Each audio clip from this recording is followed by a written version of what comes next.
dentists really feel like they're on their own island. And a lot of times, as much as we see so much on social media, a lot of times they feel like their story or their challenge or the things that keep them up at night, they can't share or collaborate because they'll be judged by it, because then they've failed as a practice owner, as a dentist.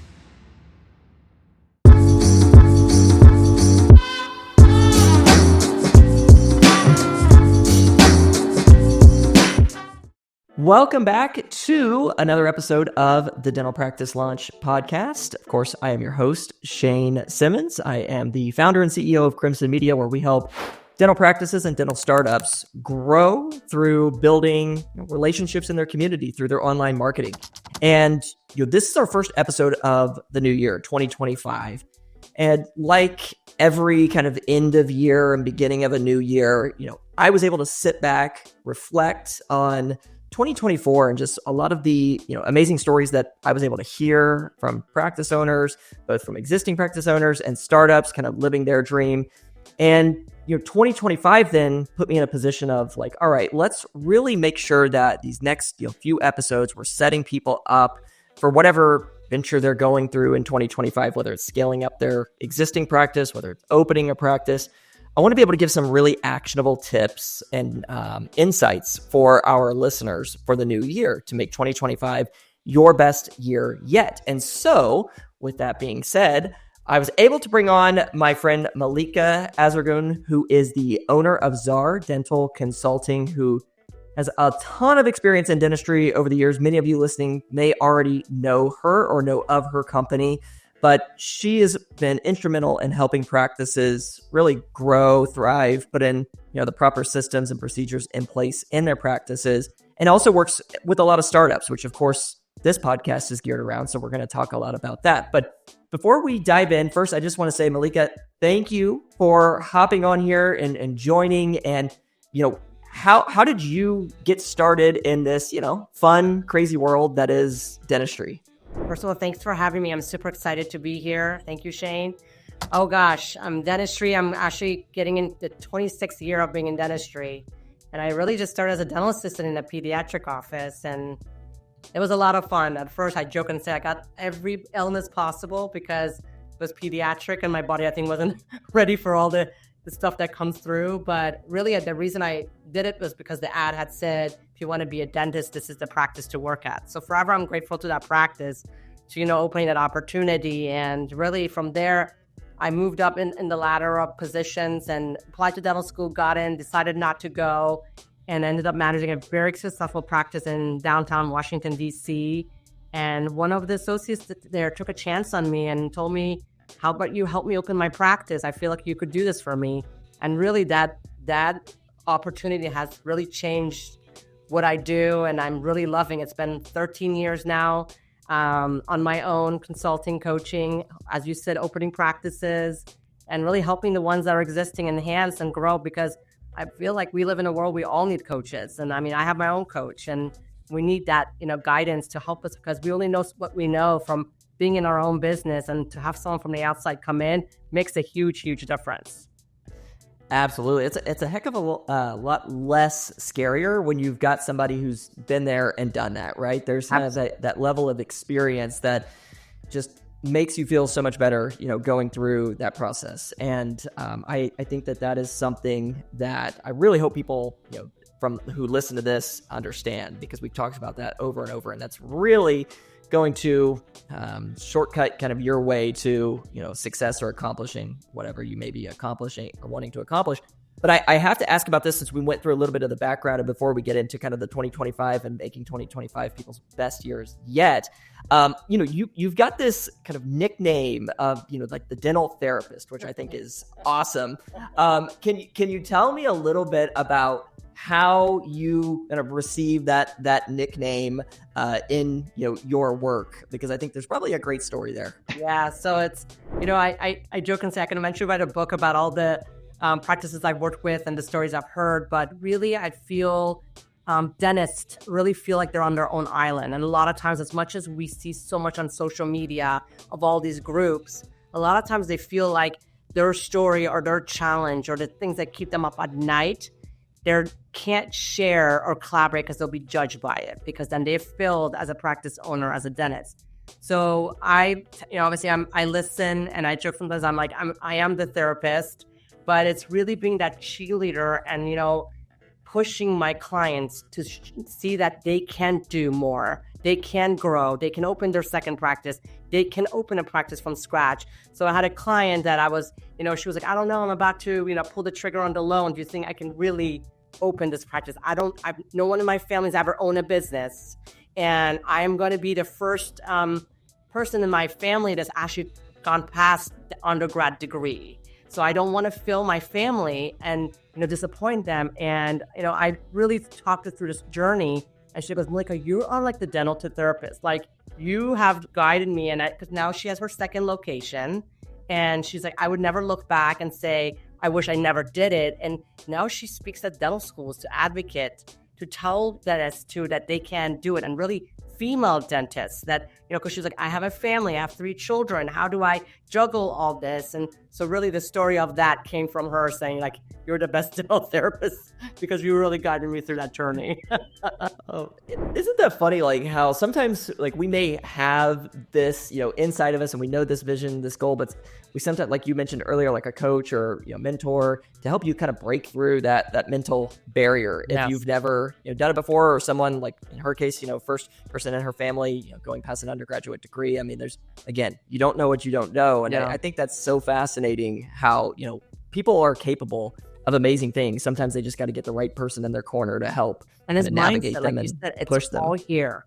I even told her the story. I was like, listen, I ran a marathon. I never thought I could run a marathon. And at mile 20, I wanted to give up, but it was my mindset of knowing that my kids were waiting for me at the finish line that got me through the Marine Corps Marathon. And then that got me more hungry to do it again, which is crazy. And I talked about the statistics of running a marathon. And and I was like, I'm using the story with you so that you know that it's all here. It's not like I'm a fast runner and I'm an elite runner and I want to make it by a certain time. It was more that I wanted to finish it and to show my kids that anything is possible. So I was like, you need to show your family that this is possible, that you're going to do this and your kids are looking at you and they're going to be motivated by this. So it's like, really, as you said, it's really just what you think and how you can envision that journey. 100%. And, we all have those roadblocks. And, speaking to existing practice owners right now, and for those of you listening who I know we have a huge, kind of startup audience and people looking to do a startup, we're definitely going to get into some of Malika's startup insights that you're not going to want to miss. But for the existing practices, who maybe someone's been owner for a year, 6 years, 20 years, whatever the case is, as a new year, comes in, so as we're recording this, it's mid-January, everybody comes in or should come in, I would think, with goals, right, for their practice, for their team. Over the years of you doing this, Malika, what are a couple of common areas where you see most practices maybe falling short and where it's affecting them kind of overcoming that next mental block or that next barrier in the practice? So are there a couple of common things that you see within that to kind of scaling up a practice? Yeah, I think understanding their numbers. I say your numbers tell you a story. And I think some practices owners are afraid of understanding their numbers. So really put that time, the first quarter of the year, you have time, and look at those numbers. Those KPIs are so crucial, and knowing, okay, the last 3 years, how did I do in collections, new patients, patient retention, reappointment, and treatment planning. What is my conversion rate? And looking at those numbers and saying, where was I? Where am I now? Where do I want to be by end of 2025? And really knowing how much am I getting, if you're in a practice that have a hygienist and have a hygiene department, how am I getting per hygiene patient?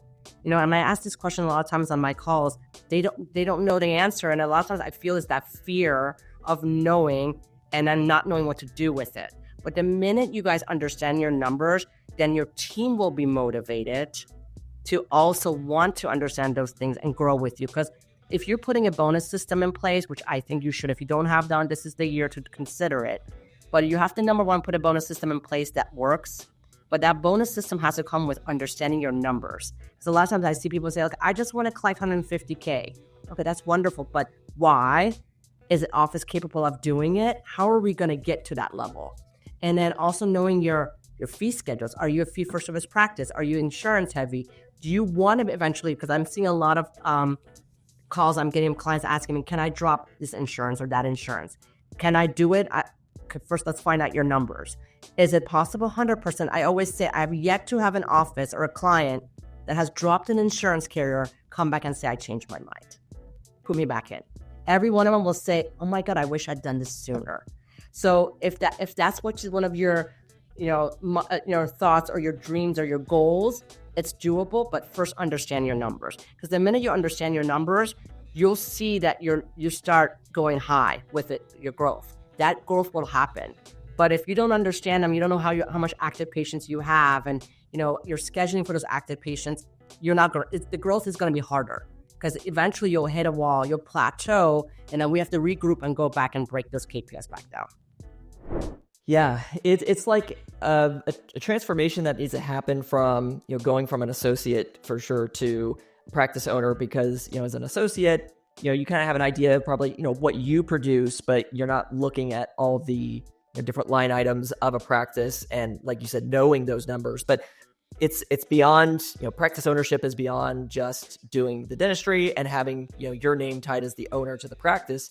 Obviously, there's so many different things that fall within that. I know these are things that you help practice with, but understanding the numbers, like thinking like a CEO, I 100% agree, because that's kind of a thing I've seen a lot of people not necessarily struggle with as new practice owners, but takes them time to really understand.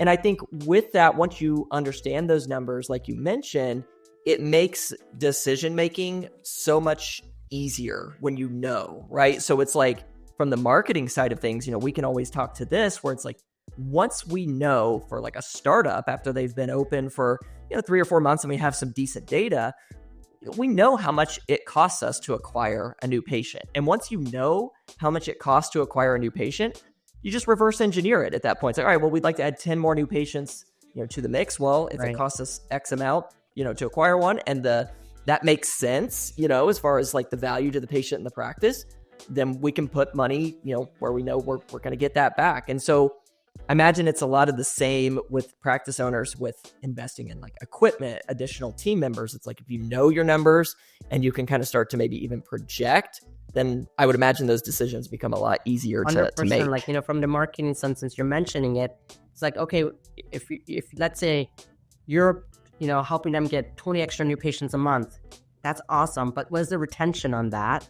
And is there the manpower in the office to answer those calls, schedule those calls, get them in on time, and have the right verbiage, customer service? There's so many tiers to that. I would say, like, it's great. Like, it's like, I'd love to get more clients, but do I have a system to be able to retain those clients, keep them happy? There's so many folds, and systems, it's huge. Like, one of the things, if you don't have systems for answering calls, emergencies, billing, all those things need a system. Because I always use the analogy that if tomorrow morning the person that runs your billing department, let's say for the last 10 years, just doesn't come to work, God forbid something happens to that individual, what is your plan? Because then you're in the position where, okay, I have no idea what the logins were. I have no idea, where she left off when it comes to submitting claims, posting payments. If there's an SOP just for billing, for example, that you have stored online in a drive, in a binder, whatever way that works for the practice, that gives you a peace of mind, because someone else can pick that up and keep moving. And the delay will be a lot less significant in your practice.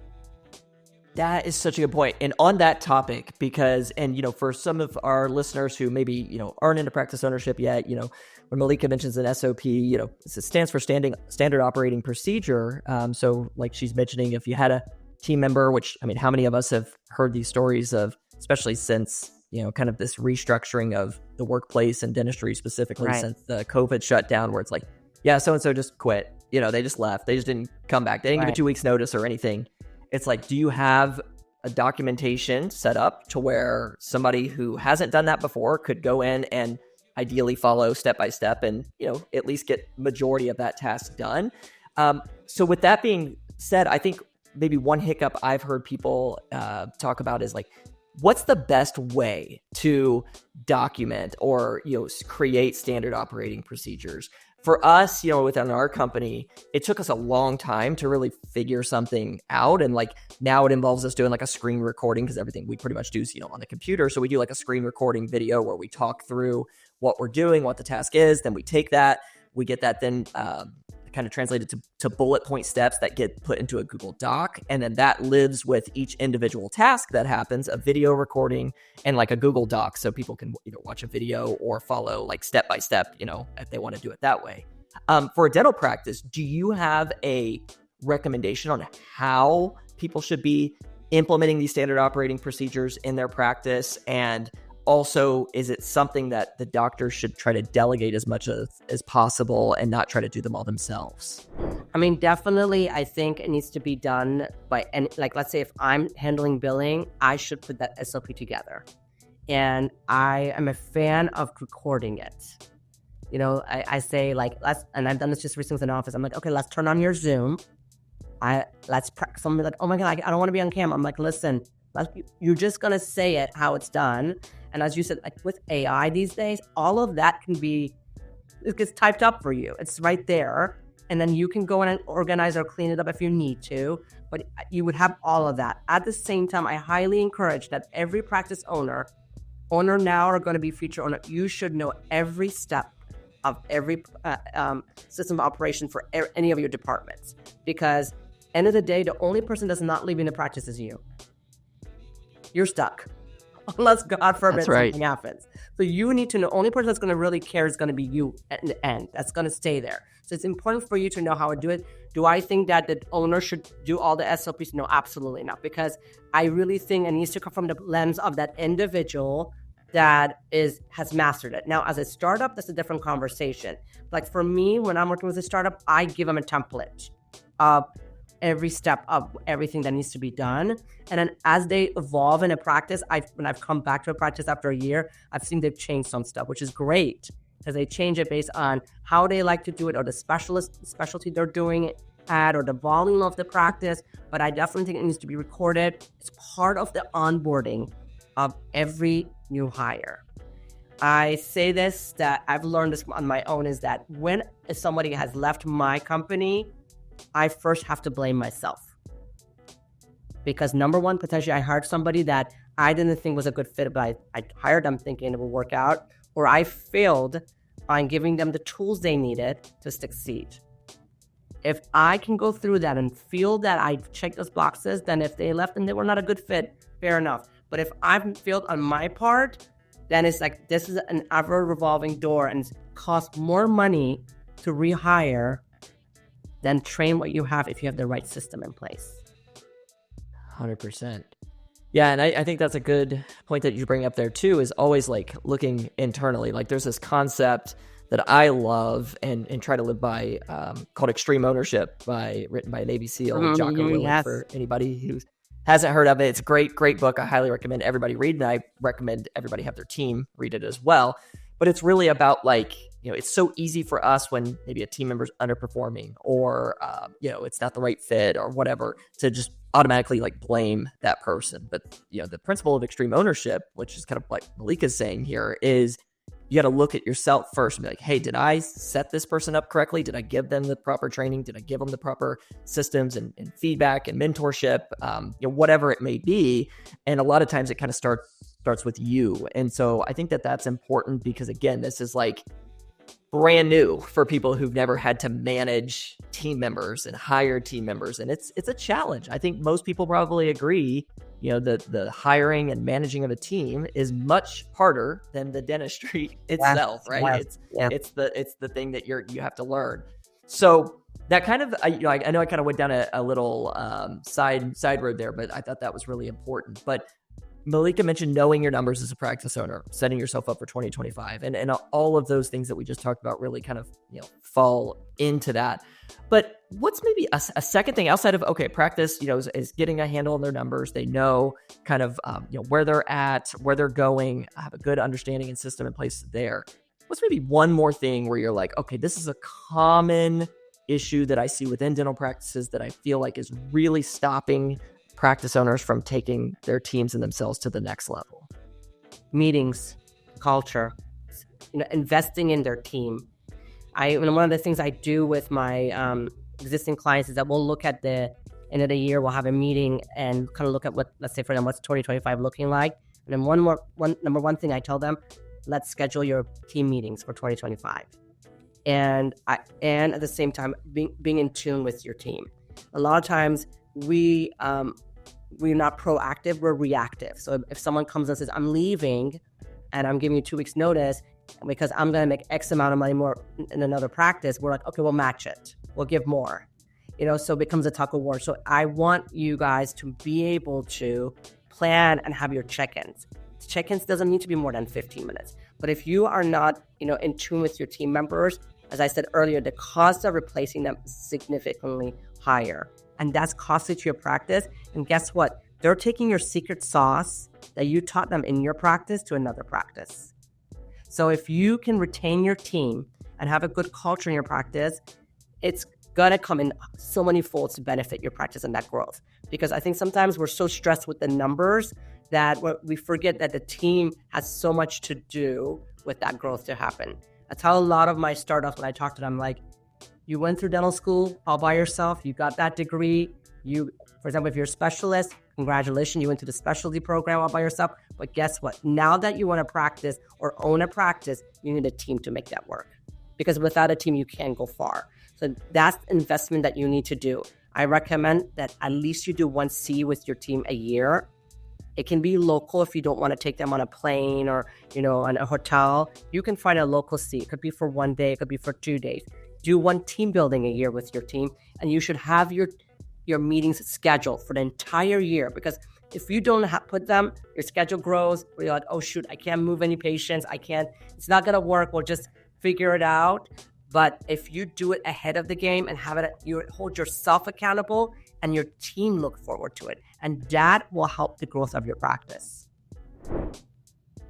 Yeah, I mean, the best, most thriving practices, we've worked with over the years, the team is always like close and tight knit. And you see on social media them going to do different activities together, CE events, but then also, they're going and doing axe throwing, or whatever the case is. And it's like, they just look like they're having fun. And it's like, think about, that culture. Like, are you going to leave something like that? And a lot of people, even if, let's say, a big, DSO or corporate practice or, comes in and is, potentially, could take your hygienist or whatever the case is and offer them more money. It's like, maybe people would take that, but people are much more likely to stay, even if they're going to make a little bit less, if they feel like they really enjoy where they're working. They enjoy their team, the culture of the place, because how many times have people said, oh yeah, I make great money, but I hate my job. I hate coming into work. It's like, that's miserable for people. So it gives, especially like the I think smaller practices, the individually owned practices, an upper leg. And you mentioned too, like, which I think this is important for like everybody, especially as like people who are going to be opening a practice, potential startups, in developing a team. But then you recommended the bonus system earlier, and I would love to just hear a little bit about like what you've seen as far as the benefits of offering a bonus system to your team and kind of a long-term impact that can have in a practice. I mean, the bonus system gives them a buy-in. They feel like they're part of that growth. And, depending on the practice, I have practices where it needs to be, what I say, you share a piece of the pie, and it's a very open book of here's what our collection is. And I need for us to make a minimum of X in order to break even. And anything over that, we will share a percentage of it. And then I have offices where the team wants a experience. They want to go on a cruise together. They want to go to Cancun. They want to go to a CE that's, maybe somewhere else. And that pot of money is saved for that. My point of this is that it's important to know the culture of your office and what your team will get motivated by. At an office, that the client told me, listen, my staff is not motivated by money. Money doesn't work for my team. It's experience. A lot of them, for example, has never been on an airplane. And me taking them on a trip will make a huge impact on them. You got to feel what that is. But the minute you have bonus system, you are, it's almost like I say, it's a hook. you get them involved in that, equation, and they have a buy-in. They know that if the practice needs to do, for example, $200K a month, that will put a percentage into the travel pot for them to go on this amazing trip with the entire team. You'll see that motivation goes to the next level. They'll say, like, let's add that extra sealants. I'll stay to do that. Or I'll wait till you do that other crown, because now they want to be part of that. But if you don't have any of that and you're not open with what you need in order to practice to grow, the motivation's not, especially with the younger generation. The Gen Zs, they need, they more than ever want work-life balance. I joke and say my generation was just trained to work. But this generation is like, I don't mind working 3 days, and, I want a 3-day weekend, and it's amazing. Good for them. Nothing wrong with it. But you have to also evolve with that, and see, what do I need to do to motivate them? And that bonus system really, really works, and it helps them. Yeah, the buy-in part, I think, is such a good point, because everybody, I think, well, at least, the kind of team members that you're, likely going to want on your team, that you want people who, naturally, they're going to want to feel like they're part of something bigger. They're contributing, right? It's like most people, like you said, especially in this generation now, and even my generation of millennials, it's like we really value a lot of like impact and contribution to whatever it is that we're, doing. And a perfect example of that was, and this is a little bit on the extreme level, just because it's, a fee-for-service practice that's, doing really well in their kind of first year, but something around the team structuring and kind of team culture was, and this is from episode, for those of you listening, this is from episode 65 and this podcast series. But one of the unique things he did is he has a fee-for-service practice that opened just about a year ago. And his team, they work 4 days a week. So Monday through Thursday, it's like 8 a.m. I think his team works like 8 a.m. to 3 p.m. So they don't work like 40 hours, right? But they get paid for 40 hours of work every single week. Like, that's his thing. And then obviously, all their holidays and all of that. And then they, do like 2 weeks off, around the holidays. And it was just really interesting. I was like, as a startup, because he did that from the very beginning. I was like, as a startup, that could be a really scary thing, paying people for hours that they're not working. Like, why did you go that route? And he just said that, I knew this was the right team. I knew these people had a really great connection, and I knew I wanted to keep them long-term, because they are going to be responsible for the, a big portion of the growth of this practice. And, a year later, he did, more than $1.2 million in that practice as a fee-for-service startup. So, and he said there's no way he could have done it, right, without that team and not having to shuffle pieces around all the time. So, again, a little bit on the extreme example, but thinking about that for those of you starting, a practice, looking at, building your team, hiring your team, what can you do to, make them, make it the hardest decision they would have to make to leave your practice? I think that's a cool way to, think about it as well. But I thought that was really fascinating. What sets you apart from your competition across the street? 100%. Because that's, and you said it very well. A lot of these employees, the money's not the factor that they leave. It's not the number one reason. It's a lot of times it's culture and it's appreciation. Because I interview a lot of these potential candidates for my startups when I'm helping them, take off and hire. I'm like, so why would you want to leave there? And the number one reason is, well, I'm not appreciated. There's no benefits. There's no bonus system. And I can get another dollar or two if I go to them and ask for it, but that's not the reason I'm leaving. So it's like, think about that as that blueprint that you're creating as a practice. What sets you apart? What offerings do you have for your team? Like the one that you just shared, which is amazing, that really those team members are not going to probably find that anywhere else. It's going to be hard. Yeah, and people don't want to leave, that, and then it keeps consistency in your practice, and everybody knows it's like, when you can have that consistency, the patients, get to know the team, and if they're seeing people moving all the time, maybe that's gonna throw red flags to them. So yeah, and I think that's why everybody, especially new business owners, new practice owners, like needs to have good leadership training, and I know that's something that you provide with your clients as well, because again, people don't think about some of these untangibles that are massive. Have a massive impact on the production, collections, and growth of a dental practice. And so, with that being said, you work a lot with these people who are wanting to have this vision. They want to grow their own practice after working as an associateship or whatever the case may be.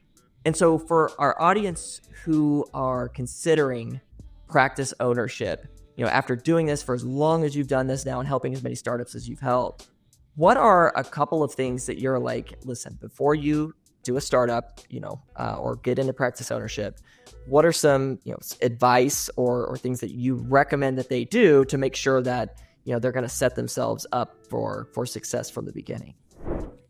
Number one would be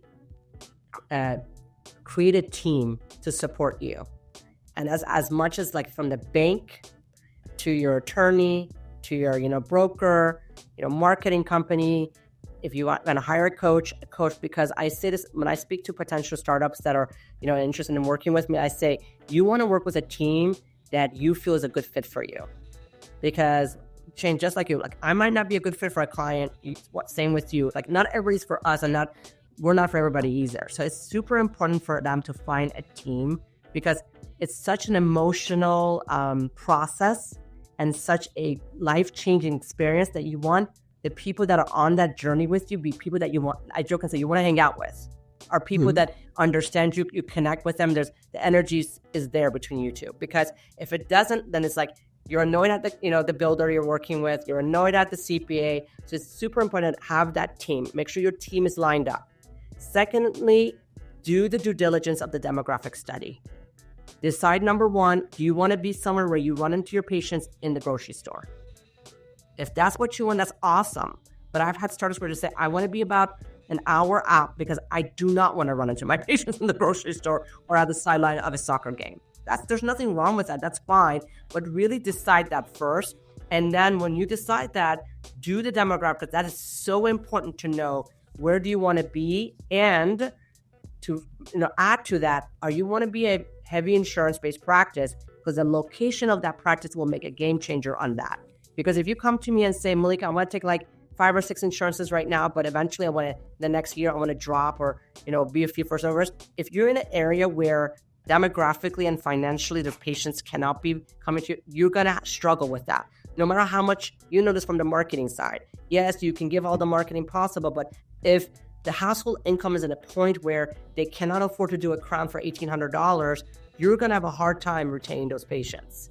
So really think about those two things, because I think that makes a huge difference in your journey, because those two are the big pillars before you go into making it like, the next step of, okay, I found my location, I found my builder. The rest is going to be fun and great, but those two, I think, are game changers when it comes to the journey of practice ownership.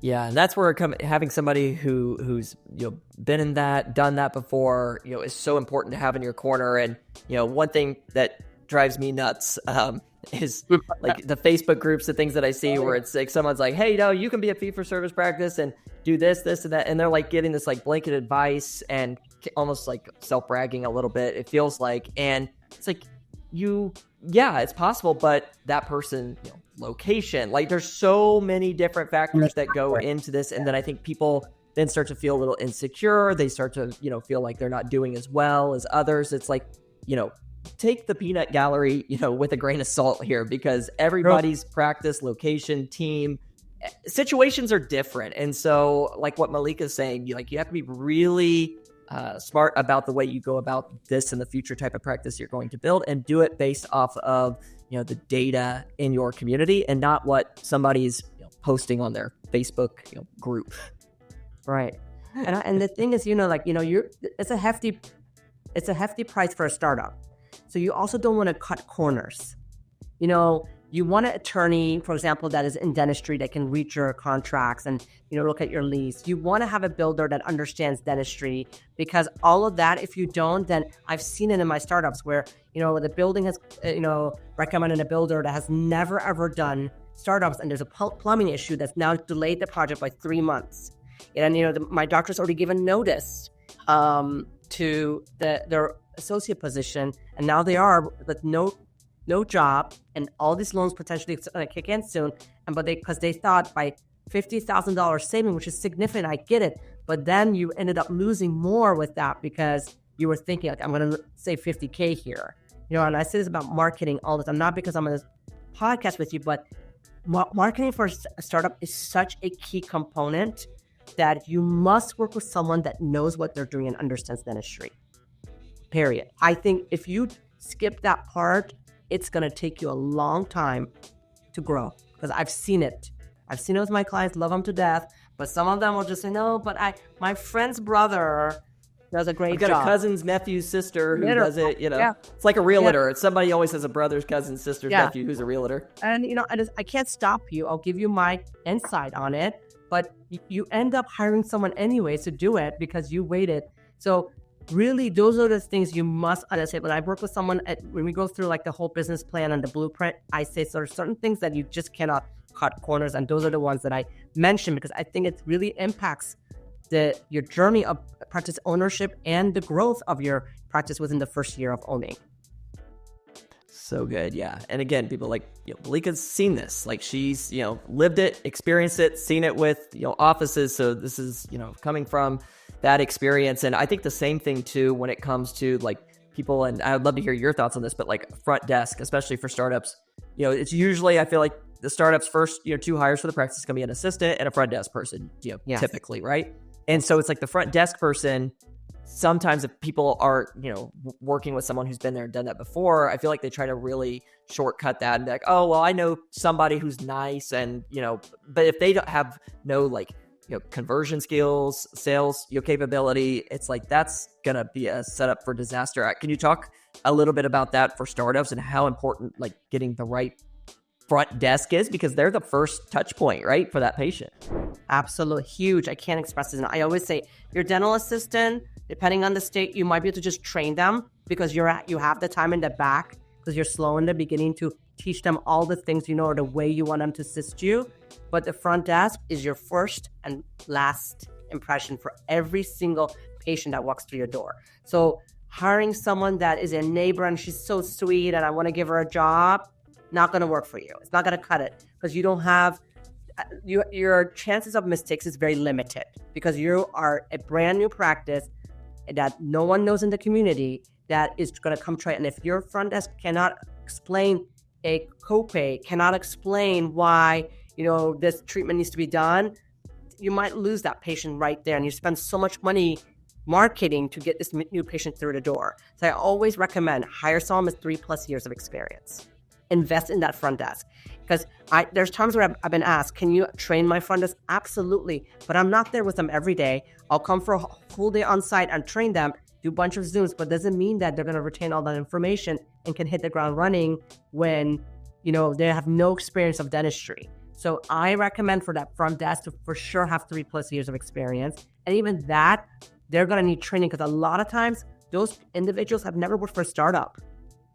So startups are so different. So a lot of times, people that go in the front desk position, working in a practice that has been established and there's already a system in place, or there's somebody already there that they can get support from in the front desk, where if it's someone that you're bringing, it's you and that front desk, I joke, on an island just trying to figure it out together. So you want to have someone that has, good customer service, reliable, and at least knows the basics, because that itself will help with the growth of your practice. Most definitely. It's such an important job, and especially for those that, if you're investing money into marketing and advertising as a startup, you've got to make sure that, phones are being answered, calls are being handled properly, that proper training continues to happen, because there's always, improvements that can be made. And I think too, it's like, especially when you mentioned big difference between an established practice and a startup, it's like there's a difference between talking to a patient who was referred by somebody who's been going to the practice for 10 years and them trying to schedule versus somebody who never heard of you and found you through an ad or on Google. Those are two different conversations, and they're also, it's like you can't put the person who called from an ad on hold for 5 minutes because they're just going to find somebody else, whereas the person who's a referral, you may be able to miss the call and call them back, and they're like, oh yeah, I want to come in because I've heard such great things. There's so many different levels to that. And I think that's so important, what you mentioned there. And so as we're kind of up against it, and I told Malika before this, I was like, I try to keep these, 20, 25 minutes. You probably look at all these episodes, they're all over 30, and this is why, because I get into it. But Malika, with on that point, with the startup practices and setting themselves up, for success in the existing practices, knowing your numbers, building that team culture, these are all things that I know that you, as we've talked about, have helped with. How can people, reach out to you? Your company's Our Dental Consulting, and what would be kind of the next step if someone's wanting to see if you may be able to help them make 2025 their best year yet? They can reach out to me through the website, azardentalconsulting.com. They can schedule a discovery call for me for free. I do an hour discovery call. I always say we need to first make sure that we can work well together. It's a good fit. And I'll say if I'm not a good fit, I'm happy to reach out and connect you with my colleagues. But for sure, I would need to, get to know you first before and see that if what you want is something that I can help you with to grow. Yeah. Yep. And then just for this is for anybody who's, even if you're an existing practice owner or you're considering, a startup, you work with both of those groups. I do, yes. We do both. And I say I'm boutique, so I do no more than 6 startups a year. So very much because that journey, especially for me, is so special that I have a footprint in that journey. So I'm super hands-on. I am, and truly, I feel like the startup part is so much fun. Yeah, it absolutely is. And that's, I think it's something for all of our listeners here. It's, that personalization and finding somebody who's really gonna, to walk through this with you and not just treat you like a number, like, some of these massive companies, can do in giant firms. So I think everybody, if you're considering practice ownership, if you are looking at how you can improve things within your practice, definitely book that discovery call with Malika and her team. There'll be a link down in the show notes below if you are listening to this through the podcast app of some sort, or YouTube or a website. However, there's going to be a link there. So be sure to join that. And Malika, thank you so much for joining us here, sharing all your insights. And let's do it again one day. How about that? Sounds great. I enjoyed it. Thank you.